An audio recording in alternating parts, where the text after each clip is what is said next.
Separate लढलो असतो तर नुकसान झालं असतं. लोकसभेला लोकांनी आपल्याला विरोधात काम केलं, विधानसभे विरोधात झाली.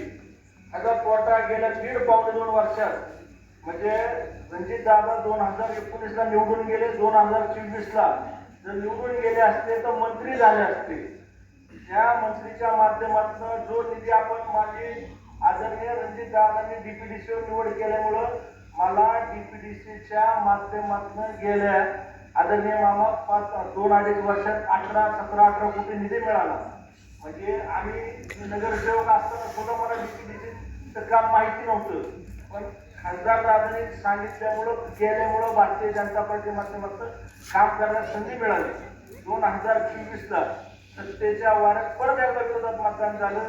ह्या 1.5 वर्षात कसलंही काम विकासाचं आपल्या तालुक्यात झालं नाही.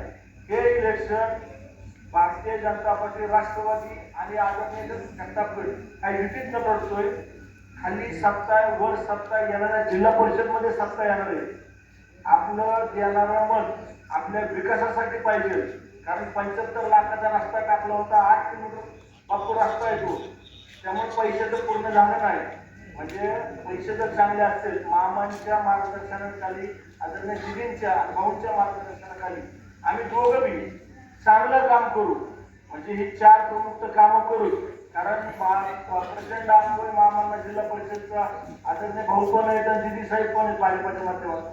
आपले पालकमंत्र्यांचा ग्रामविकास खाते आणि राज्यात केंद्रात सगळीकडे सत्ता आहे. म्हणजे तुम्ही जी मगाची रस्त्याची मागणी केली भूम ते करमाळा, 100% करंजाच्या गावाच्या बाजारपेठेला परिणाम होणार आहे. आपलं गाव बागायती गाव आहे.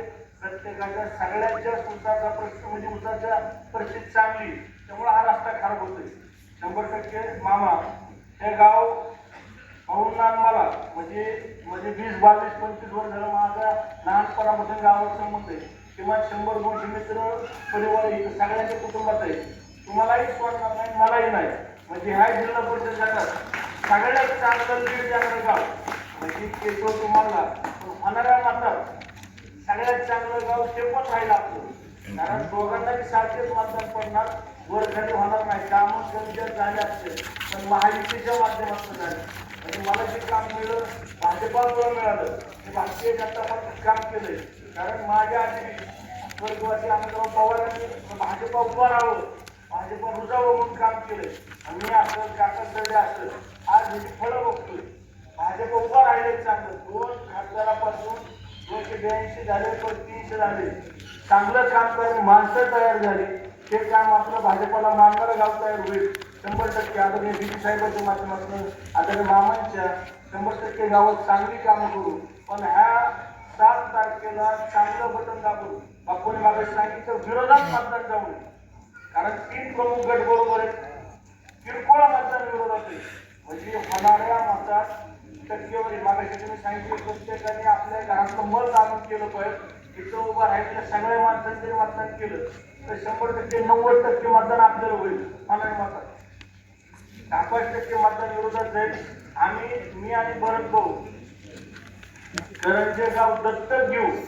आदरणीय सगळ्या नेतृत्वाच्या माध्यमातून तुमच्या गावात शासनाची प्रत्येक योजना प्रत्येक कुटुंबापर्यंत कशी जाईल.